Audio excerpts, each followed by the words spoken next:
नमस्कार दोस्तों, मैं उदय तिवारी एक बार फिर से आप लोगों के लिए लाया हूँ मध्य प्रदेश सामान्य ज्ञान।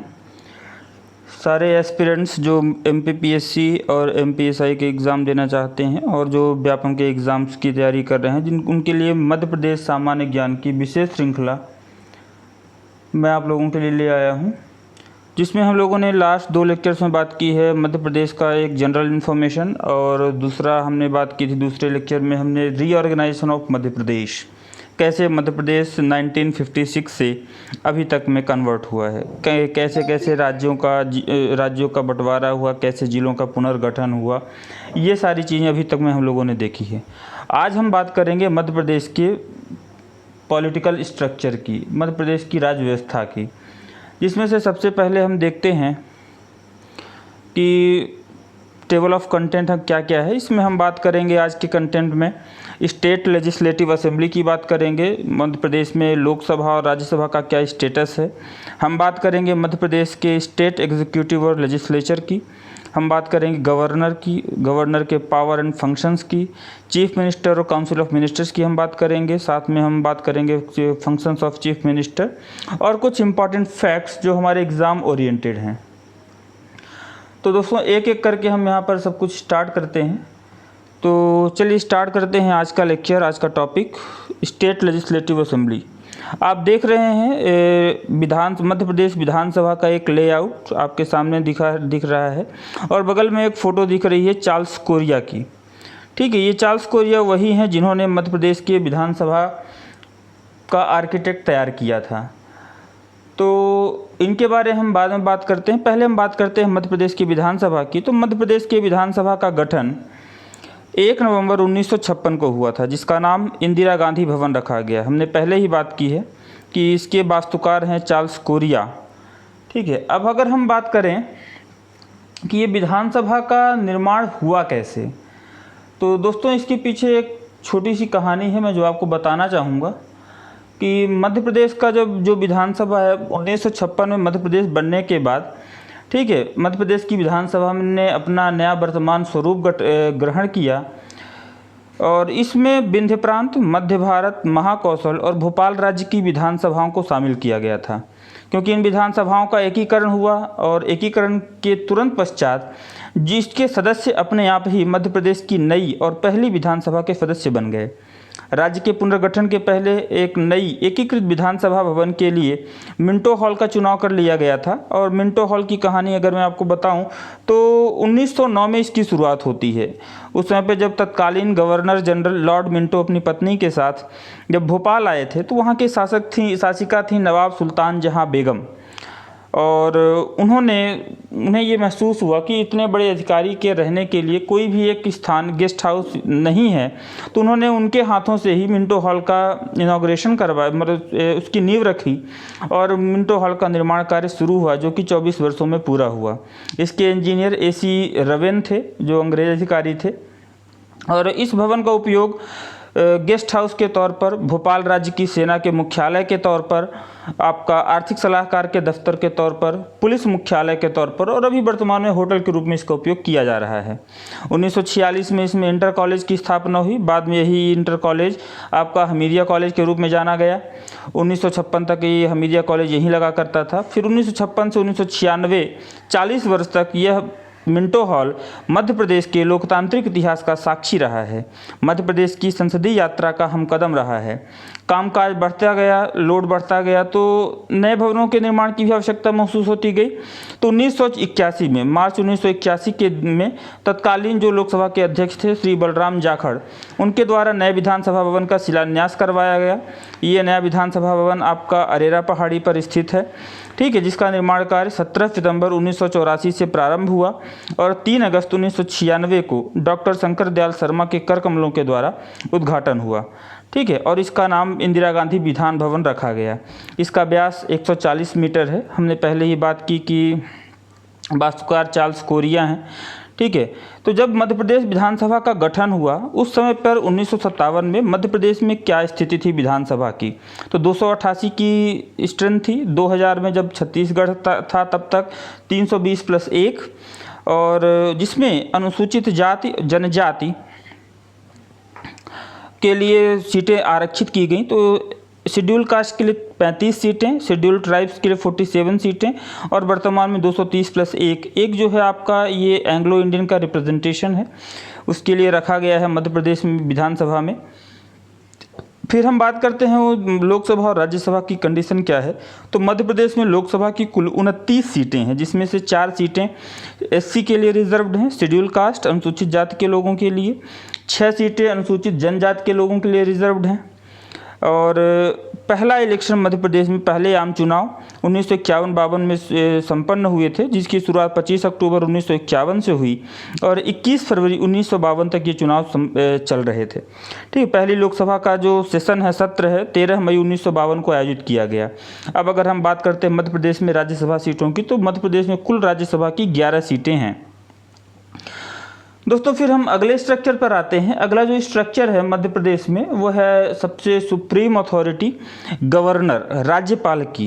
ठीक, गवर्नर राज्यपाल की अगर हम बात करें तो भारत के संविधान के भाग 6 में अनुच्छेद 153 में यह कहा गया है कि there shall be a governor for each state and one person can be appointed as governor for 2 और मोर देन 2 स्टेट्स। और पहले तो जो इनिशियल कॉन्स्टिट्यूशन है उसमें केवल एक स्टेट के एक गवर्नर की बात की गई थी, लेकिन 7वें संविधान संशोधन के द्वारा ये प्रस्ताव ऐड कर दिया गया कि एक व्यक्ति एक से ज़्यादा राज्यों का भी राज्यपाल नियुक्त किया जा सकता है। तो आज की डेट पर अगर हम देखते हैं तो जो गवर्नर है वो डुअल कैपेसिटी में काम करता है, एक तो constitutional head of the state और दूसरा as a representative of the central. ठीक है, फिर कुछ इंपॉर्टेंट आर्टिकल्स हैं, जैसे आर्टिकल 154 है जो ये बताता है कि governor is the executive head. Article 155 बताता है कि इसका गवर्नर का अपॉइंटमेंट प्रेसिडेंट के द्वारा किया जाता है, जिसका टेन्योर 5 साल का होता है। आर्टिकल 156 में ये मेंशन किया गया है। साथ ही साथ ये गवर्नर के प्रेसिडेंट को अपना इस्तीफा दे सकता है और जब तक राष्ट्रपति चाहे तब तक राष्ट्रपति के प्रसाद पर्यंत अपने पद पर बना रह सकता है। फिर अगर हम बात करते हैं गवर्नर के एलिजिबिलिटी रिक्वायरमेंट्स की, तो आर्टिकल 157, 158 ये बताते हैं कि क्या क्या रिक्वायरमेंट्स या क्या क्या एलिजिबिलिटी क्राइटेरिया एक व्यक्ति को गवर्नर बनने के लिए फुलफिल करना चाहिए। तो governor must be a citizen of India, he should be at least 35 years of age and he should not be a member of either house of parliament, ना तो लोकसभा का ना ही राज्यसभा का सदस्य हो और साथ ही साथ किसी भी विधानसभा या विधान परिषद का भी सदस्य ना हो। And he should not hold any office of profit, और किसी भी लाभ के पद पर उसे नहीं होना चाहिए। गवर्नर का जब अपॉइंटमेंट किया जाता है तो उसकी शपथ ग्रहण का जो फॉर्मेट दिया है वो आर्टिकल 159 में दिया है कि कंसर्न स्टेट का जो हाई कोर्ट होगा उसका चीफ जस्टिस उसे शपथ दिलाता है और उसकी सैलरी जो होती है स्टेट के कंसोलिडेटेड फंड से दी जाती है, जो कि आज के डेट पर 1,10,000 सैलरी है। फिर हम बात करते हैं टर्म ऑफ गवर्नर की, तो नॉर्मली जो गवर्नर की ऑफिस है वो 5 ईयर की होती है, लेकिन ये उसके पहले भी डिसॉल्व की जा सकती है। तो उसमें क्या क्या कंडीशंस हैं ये आपको देख रहे हैं। नंबर 1 दिया गया है, dismissal by the president on the advice of council of minister headed by the prime minister of the country, क्योंकि राष्ट्रपति के द्वारा अपॉइंटमेंट होता है और राष्ट्रपति मंत्रिपरिषद की, केंद्रीय मंत्रिपरिषद की सलाह पर राज्यपाल की नियुक्ति करती है। तो जब केंद्रीय मंत्रिपरिषद जिसके प्रमुख प्रधानमंत्री होते हैं उनकी सलाह पर राष्ट्रपति राज्यपाल को डिसमिस कर सकता है। दूसरा, हालांकि ऐसा कोई रीज़न है नहीं कि बिना वैलिड रीज़न के कोई भी व्यक्ति, कोई भी राष्ट्रपति किसी गवर्नर को डिसमिस कर दे, लेकिन अगर राष्ट्रपति ये पाता है कि जो व्यक्ति है, कंसर्न पर्सन है, ठीक है, वो उसने कहीं ना कहीं संविधान का उल्लंघन किया है, ठीक है, या उसके द्वारा जो किया गया काम है वो अनकॉन्स्टिट्यूशनल है, तो राष्ट्रपति चाहे तो उसे राज्यपाल को अपने पद से बर्खास्त कर सकता है। फिर तीसरा, आपका गवर्नर खुद भी इस्तीफा देकर अपने पद से सेवा मुक्त हो सकता है। फिर आगे हम बात करते हैं राज्यपाल के पावर एंड फंक्शंस की। तो राज्यपाल के पास बहुत सारी शक्तियाँ दी गई हैं हम उन शक्तियों के बारे में बात करते हैं तो powers and functions of governor अनुच्छेद 154 में दिया गया है, जिसमें हम सबसे पहले बात करते हैं एग्जीक्यूटिव पावर की। तो एग्जीक्यूटिव पावर में सबसे पहला इंपॉर्टेंट पॉइंट है, कोई भी governor chief minister of the state और उसकी सलाह पर बाकी के अन्य मंत्रियों की नियुक्ति करता है। ठीक है, साथ ही साथ वह राज्य के एडवोकेट जनरल की नियुक्ति करता है। Appointment of state election commissioner, head of the state public service commission and its members are also appointed by governor of the state. लेकिन ये ध्यान रखने वाली बात है कि जो स्टेट पब्लिक सर्विस कमीशन का जो हेड है और उसके जो मेंबर्स हैं उनको केवल और केवल प्रेसिडेंट के द्वारा ही रिमूव किया जा सकता है। फिर दूसरा, जैसे जो डिस्ट्रिक्ट जजेस हैं स्टेट्स के, तो उनका अपॉइंटमेंट उस राज्य का जो गवर्नर है उसके द्वारा ही किया जाता है। राष्ट्रपति से राज्य में संवैधानिक आपातकाल के लिए सिफारिश कर सकता है गवर्नर। साथ ही साथ वो राज्य के जितने भी विश्वविद्यालय हैं उनका कुलाधिपति होता है और राज्य के विश्वविद्यालयों के कुलपतियों की नियुक्ति भी राज्य का गवर्नर ही करता है। फिर दूसरा दिया हुआ है आपका फिनेंशियल पावर, वित्तीय शक्तियाँ। तो कोई भी गवर्नर 5 साल के लिए जो फिनेंस के राज्य वित्त आयोग स्टेट फिनेंस कमीशन का जो गठन होता है और गवर्नर के द्वारा किया जाता है, और साथ ही साथ जिससे कि जो स्टेट की फिनेंशियल पोजीशन है उसका रिव्यू किया जा सके। स्टेट में जो म्यूनिसिपैलिटीज़ हैं, पंचायतें हैं, ठीक है, उनके फिनेंशियल कंडीशंस को इवेलुएट करने के लिए, रिव्यू करने के लिए फिनेंस कमीशन का अपॉइंटमेंट किया जाता है गवर्नर के द्वारा। ठीक है, फिर दूसरा कंटिजेंसी फंड या बोल सकते हैं आप एडवांस मनी पर जो मोनोपोली है वो भी गवर्नर की है। मनी बिल या finance bill of state is permitted by governor before introducing in legislative assembly. फिर हम बात करते हैं लेजिस्लेटिव पावर्स की। तो अगर सदन की बैठक ना हो रही हो तो राज्यपाल चाहे तो सिटिंग्स के लिए जो लेजिस्लेटिव असेंबली उसकी सिटिंग्स को बुला सकता है। साथ ही साथ जो कोई भी सदन है, जैसे आम चुनाव होते हैं तो आम चुनाव के बाद जो पहला सत्र है उसको सबसे पहले एड्रेस करने का काम गवर्नर करता है। बजट सेशन का जो फर्स्ट सेशन है, फर्स्ट सिटिंग होती है, उसको एड्रेस करने का काम गवर्नर करता है। Governor can ask the assembly on any bill, he can appoint any member the president of legislative assembly in the absence of president और vice president of legislative assembly.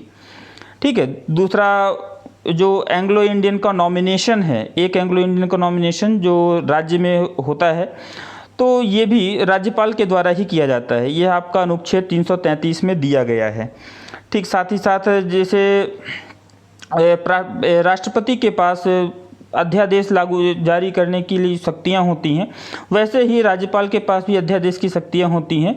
Governor can call ordinance as per article 213 और राज्य विधान परिषद के कुल सदस्यों के 6ठे भाग को राज्यपाल नामित कर सकता है। वे व्यक्ति साहित्य, कला, विज्ञान, समाज सेवा से जुड़े होने चाहिए। फिर अगला दिया है आपका जुडिशियल पावर। तो जुडिशियल पावर की अगर हम बात करते हैं अनुच्छेद 161 में दिया गया है, जिसमें appointment of chief justice of high court, appointment and posting and promotion of district जजेस in consultation with state high court and he can grant pardons, reprieve, respite and remission except capital punishment or punishable order by military code।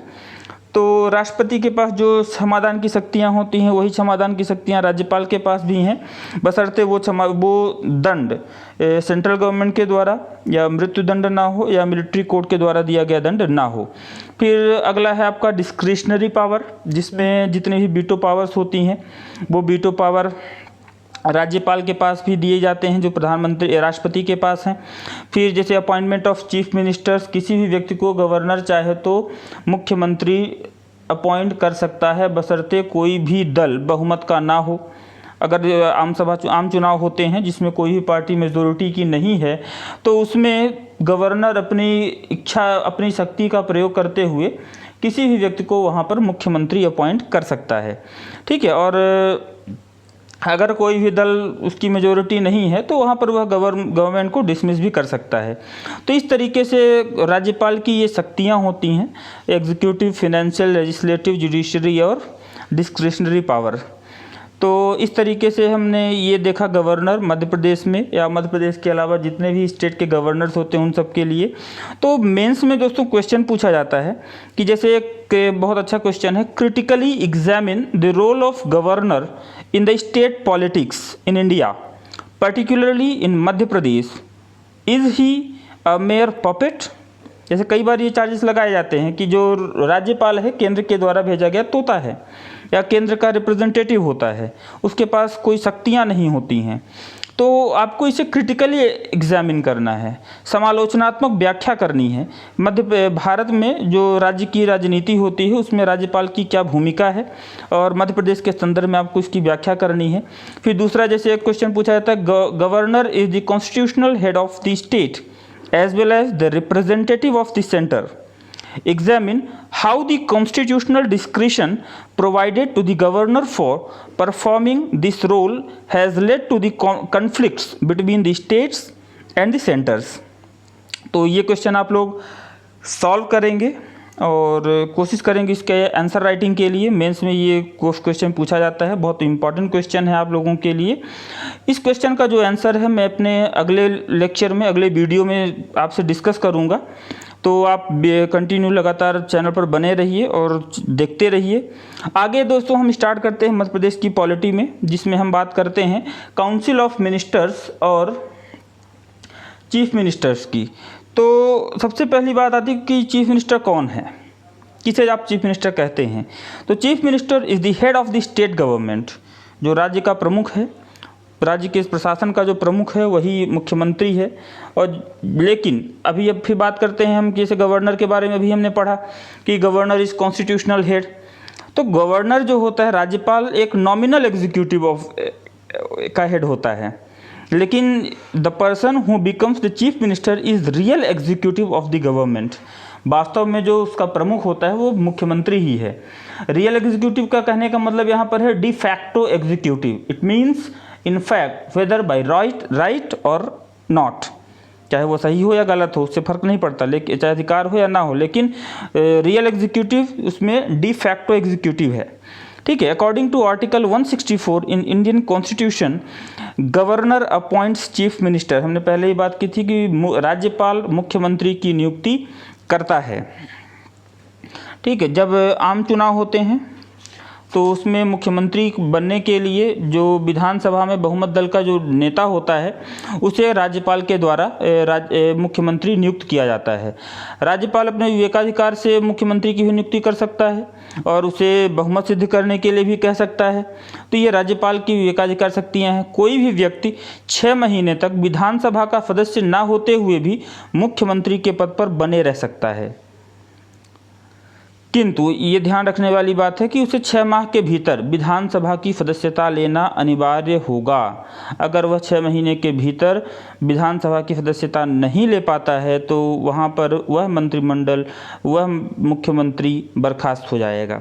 तो और यहाँ पर साथ ही दिया, मुख्यमंत्री की सहायता और मंत्रणा देने के लिए एक मंत्रिपरिषद होगी और मुख्यमंत्री उसका हेड होगा। तो इस तरीके से यहाँ पर मुख्यमंत्री हैं। फिर हम बात करते हैं मुख्यमंत्री के कामों की।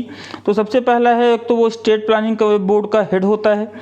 साथ ही साथ जो कंसर्न जोनल काउंसिल्स हैं उनका वाइस चेयरपर्सन होता है, और inter state council, national development council जिनका हेड है उस हेड प्राइम मिनिस्टर होता है, उसका भी एक सदस्य होता है। जो अंतर्राज्यीय परिषद होती हैं, राष्ट्रीय विकास परिषद होती हैं, उसका प्रमुख मुख्यमंत्री होता है। फिर उसका सदस्य मुख्यमंत्री होता है, प्रमुख प्रधानमंत्री होगा। फिर बात करते हैं कि काउंसिल ऑफ मिनिस्टर्स के रिलेशन में चीफ मिनिस्टर के क्या क्या काम हैं।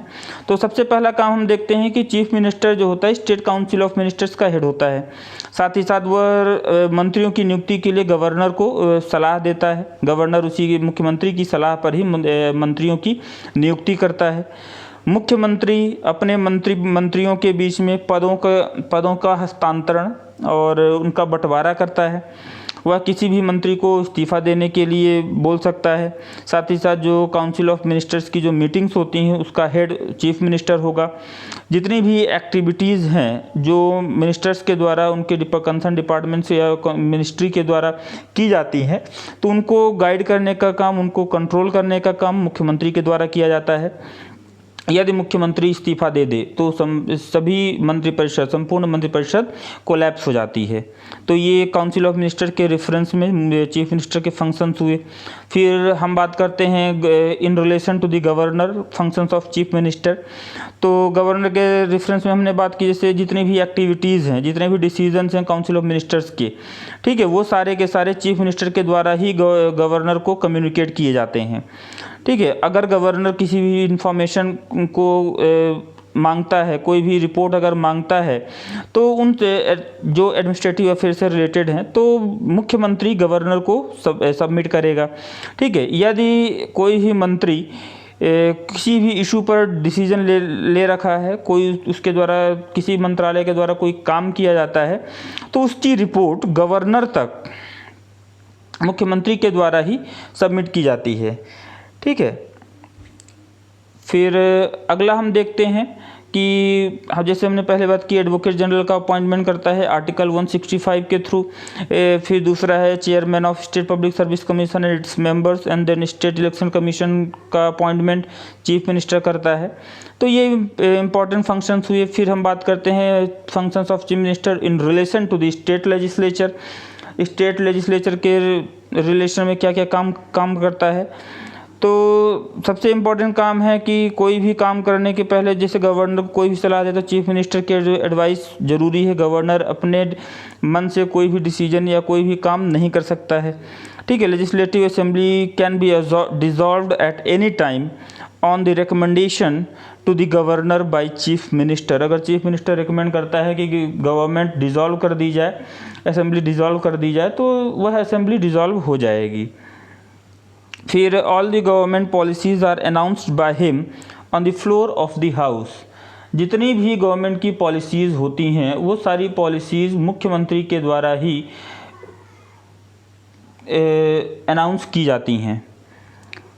फिर कुछ इम्पॉर्टेंट आर्टिकल्स हैं जो चीफ मिनिस्टर और काउंसिल ऑफ मिनिस्टर्स से रिलेटेड हैं। तो पहला है आर्टिकल 163, जिसमें ये बताया गया है council of ministers to aid and advice governor. Article 164 बताता है कि governor appoints chief minister and later chief minister recommends governor on the appointment of ministers. Article 166 ये बताता है conduct of business of the government of state. Article 167 बताता है duties of chief minister as respects the furnishing of information to governor. फिर हम बात करते हैं स्टेट काउंसिल ऑफ मिनिस्टर्स की।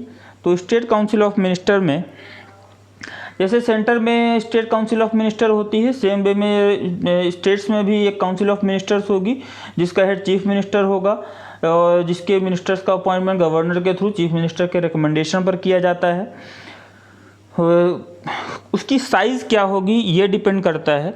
नॉर्मली काउंसिल ऑफ मिनिस्टर की कोई साइज़ फिक्स नहीं है, लेकिन 91 कॉन्स्टिट्यूशनल अमेंडमेंट एक्ट 91वां संविधान संशोधन अधिनियम ये बताता है कि मंत्रिपरिषद में मंत्रियों की संख्या निचले सदन की कुल सदस्य संख्या के 15% से कम नहीं होगी, किंतु किसी भी राज्य में मुख्यमंत्री सहित 12 से कम भी नहीं होगी, यानी कि मिनिमम 12 मंत्रियों का होना जरूरी है।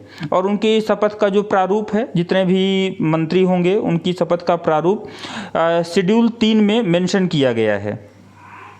तो ये मुख्यमंत्री के विवेक पर निर्भर करता है कि मंत्रिपरिषद का आकार कितना होगा, उसके मंत्रियों की जो पद स्थापना होगी कैसी होगी। तो ये सारी चीज़ें हैं। फिर कुछ एग्ज़ाम ओरिएंटेड इम्पॉर्टेंट फैक्ट्स हैं जो हमारे प्री एग्ज़ाम में पूछे जा सकते हैं। जैसे पहला है आपका first governor of Madhya Pradesh. तो मध्य प्रदेश के पहले गवर्नर हैं Pattabhi Sitaramayya. First female governor of Madhya Pradesh Sushri Sarla Grewal. Present governor of Madhya Pradesh Shri Lalji Tandon, ये मध्य प्रदेश के 28वें राज्यपाल हैं। First governor of India, Bharat की पहली राज्यपाल तो वह हैं सरोजिनी नायडू, फीमेल गवर्नर, उत्तर प्रदेश की हैं। 13 फरवरी उनका जो डेट ऑफ बर्थ है उसे हम विमेन डे के रूप में सेलिब्रेट करते हैं। फिर आपका है longest term governor of Madhya Pradesh. तो ऐसे राज्यपाल जिनका सबसे लंबा कार्यकाल रहा है श्री हरि विनायक पाटस्कर रहे हैं। फिर सबसे कम जिनका कार्यकाल रहा है वो हैं पीवी दीक्षित। फिर first president of legislative assembly, विधानसभा के पहले अध्यक्ष वो हैं पंडित कुंजीलाल दुबे। अभी वर्तमान में जो लेजिस्लेटिव असेंबली की जो सीट है वो वैकेंट है। इसके पहले जो लास्ट रहे हैं नर्मदा प्रसाद प्रजापति रहे हैं, NP प्रजापति, और उपाध्यक्ष रही हैं हीना कावरे। फिर पहले चीफ मिनिस्टर मध्य प्रदेश के पंडित रविशंकर शुक्ला, पहली महिला प्रधान मुख्यमंत्री उमा भारती, वर्तमान में मुख्यमंत्री हैं शिवराज सिंह चौहान जी। पहले गैर कांग्रेसी मुख्यमंत्री मध्य प्रदेश के गोविंद नारायण सिंह।